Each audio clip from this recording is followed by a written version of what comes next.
ಅದನ್ನ ಇದು ಮಾಡಬೇಕಾಗಿತ್ತು ಸರ್. ಬಿಜೆಪಿ ಅವರು ಕೇಳಿ ಅದೆಲ್ಲ ಕೇಳಿ ಇದೆಲ್ಲ ಆಗಿರುವಂಥದ್ದು ಜಿಲ್ಲಾಡಳಿತ ಸುಪ್ರೀಂ ಕೋರ್ಟ್ ಡಿಸಿಷನ್ ಇದೆ.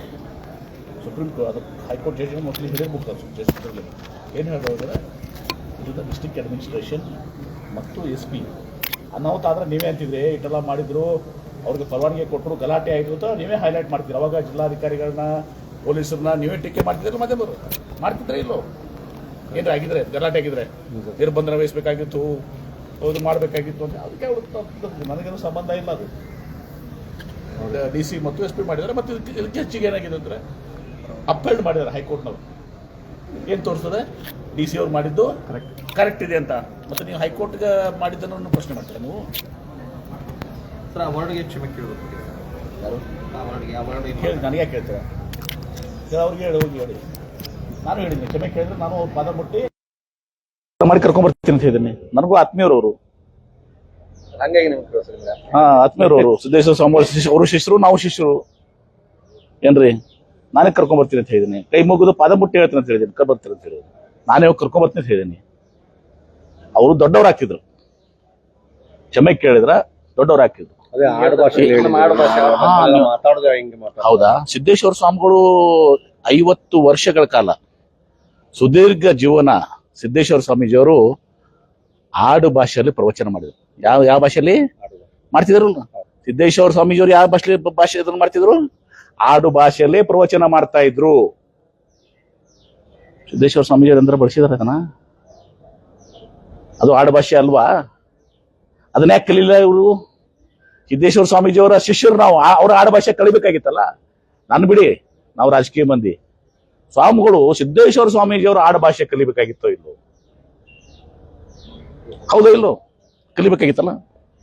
ಆಡು ಭಾಷೆ ಸಿದ್ದೇಶ್ವರ ಸ್ವಾಮೀಜಿಯವರು 50 ವರ್ಷಗಳ ಕಾಲ ನಿರಂತರವಾಗಿ ಆಡು ಭಾಷೆಯಲ್ಲಿ ಪ್ರವಚನ ಮಾಡಿದ್ರು. ಆ ಆಡು ಭಾಷೆಯನ್ನ ಕಲಿಬೇಕು ಉಳಿದ ಸ್ವಾಮಿಗಳು. ಜನ ನಾವು ಮಾತಾಡ್ತೀವಿ ಬಿಡಿ, ನಮ್ದೇನಿಲ್ಲ, ನಾವು ಸಾಮಾನ್ಯ ಜನ. ಅದು ಧಾರ್ಮಿಕ ಗುರುಗಳು ಮತ್ತು ವಿಶೇಷವಾಗಿ ಅವರಲ್ಲಿ ಬೆಳೆದಂಥವ್ರು, ಅವರ ಬಗ್ಗೆ ಅಭಿಮಾನ ಹೊಂದಿದಂಥವ್ರು, ಅವ್ರ ಜೊತೆ ಬೆಳೆದಂಥವ್ರು. ಸಿದ್ದೇಶ್ವರ ಸ್ವಾಮೀಜಿಯವರು ಆಡು ಭಾಷೆ ಕಲಿಲ್ವಾ ನೀವು? ಮತ್ತೆ ಕಲ್ತ್ರಿ ಏನಂದ್ರೆ? ಹಂಗಂದ್ರೆ ಸಿದ್ದೇಶ್ವರ ಸ್ವಾಮೀಜಿಯವ್ರ ಹೆಸರು ತಗೊಳಕ್ಕೆ ನೀವು ಸೂಕ್ತ ಅಲ್ಲ. ಅವ್ರ ಆಡು ಭಾಷೆಯನ್ನು ಕಲಿತಿದ್ರ. ಮತ್ತಿಷ್ಟೆಲ್ಲ ಹೇಳ್ತಾರ. ಸಿದ್ದೇಶ್ವರ ಸ್ವಾಮೀಜಿಯವರು ಹೇಳಿದಾರೆ. ಏನ್ ಹೇಳಿದ್ದಾರೆ? ಅವರ ಒಂದು ದೇಶದ ಒಂದು ಬುಕ್ ಬರೆದಿದ್ದಾರೆ ಅವ್ರು. ಏನ್ರಿ ಸಿದ್ದೇಶ್ವರ ಸ್ವಾಮಿಗಳು ಏನ್ ಬುಕ್ ಬರೆದಿದ್ದಾರೆ ಅಂದ್ರೆ, ಜಾಗತಿಕ ಧರ್ಮಗಳು, ಅವತರ ಸಾರಗಳು, ಸೂತ್ರಗಳು, ಧಾರ್ಮಿಕ ಜಾಗತಿಕ ಧರ್ಮಗಳು, ಅವತರ ದೇಶಗಳು ಏನೋ ಬರೆದಿದ್ದಾರೆ. ಮನೆ ನೋಡಿದಾರೆ, ನನಗೆ ಯಾರೋ ಕಳಿಸಿದ್ರು, ಬುಕ್ಕನೇ ಕಳಿಸಿದ್ರು ನನಗೆ, ಸಾರಾಂಶಗಳು. ಆ ಜಾಗತಿಕ ಧರ್ಮಗಳ ಸ್ಥಾನದಲ್ಲಿ ಲಿಂಗಾಯತರಿಗೂ ಕೊಟ್ಟಿದ್ದಾರೆ ಅವರು. ಲಿಂಗಾಯತ ಧರ್ಮಕ್ಕೂ ಕೂಡ ಜಾಗತಿಕ ಧರ್ಮ ಅಂತ ಹೇಳಿ ಸಿದ್ದೇಶ್ವರ ಸ್ವಾಮೀಜಿಯವರು ತಮ್ಮ ಪುಸ್ತಕೆಯಲ್ಲಿ ತಾವೇ ರಚಿಸಿದಂತ ಪುಸ್ತಕದಲ್ಲಿ ಹಾಕಿದ್ದಾರೆ. ಏನಂತ? ಲಿಂಗಾಯತ ಒಂದು ಜಾಗತಿಕ ಧರ್ಮ. ಅದರ ಸಾರಾಂಶ ಏನು? ಇತರ ಧರ್ಮಗಳ ಬಗ್ಗೆನೂ ಬರೆದಿದ್ದಾರೆ, ಇತರ ಜಾಗತಿಕ ಧರ್ಮಗಳ ಬಗ್ಗೆ. ಆದ್ರೆ ಸಿದ್ದೇಶ್ವರ ಸ್ವಾಮೀಜಿಯವರು ರೆಕಗ್ನೈಸ್ ಮಾಡಿದಾರ ಲಿಂಗಾಯತ ಒಂದು ಜಾಗತಿಕ ಧರ್ಮ ಅಂತ ಹೇಳಿ, ಜಾಗತಿಕ ಧರ್ಮದಲ್ಲಿ ಒಂದು ಅಂತ ಹೇಳಿ.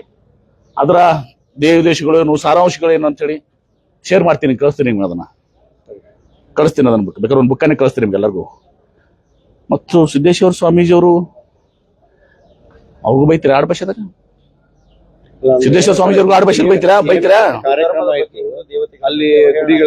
ಅದು ಮಾಡಿದ್ದು ಯಾರು ಅದನ್ನ ಇದು ಮಾಡ್ತಾ ಇಲ್ಲ. ಈಗ ನೀವು ಮಾಡಿದ್ ಹೇಳಿ, ಈಗ ಆ ವಿಷಯ ಇಲ್ಲ. ಹಂಗ ಮಾತಾಡಿದಕ್ಕೆ ಈ ರೀತಿ ಮಾಡಿ ಮಾತಾಡ್ಬೇಕಾಯ್ತು. ಹೌದಾ? ಸುಮ್ಮನೆ ಯಾವ್ದೋ ಹೋಗಿ ಏನು ಸ್ಪಷ್ಟೀಕರಣ ಸೌಮ್ಯ ಕ್ಷಮಾ ಕೇಳ್ಬಿಟ್ಟು ಮುಗಿಸ್ಕೊಳ್ಬೇಕು. ಬಿಟ್ಕೊಂಡು ಇದು ಏನಂತಾರಲ್ಲ ಬಂಡತನ. ಇದು ಸುಮ್ಮನೆ ಪೌರುಷ ಹೇಳ್ಕೊಳಕ್ ಮಾಡಿದ್ದೀವ್ರ ಕೆಲಸ.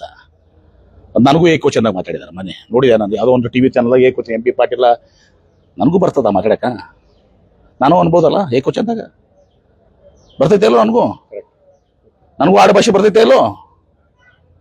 ಇವ್ರಿಗಿಂತ ಜಾಸ್ತಿ ಬರ್ತದ ನಂಗೆ ಆಡು ಭಾಷೆ. ಇವ್ರು ಬಳಸಿದ ಪದಗಳಿಗಿಂತ ಶ್ರೇಷ್ಠ ಪದಗಳಿದಾವೆ ಆಡು ಭಾಷೆದಾಗ.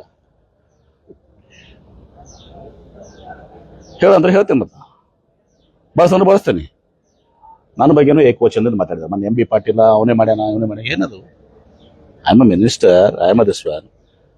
ಏನ್ರಿ ನಾನು ಮಾತಾಡಿದ್ರೆ ಅವ್ರಿಗೂ ಏಕವಚನ ಮಾತಾಡಿದ್ರೆ ಅವ್ರಿಗೂ ಆಡು ಭಾಷೆದಾಗ ಮಾತಾಡಿದ್ರೆ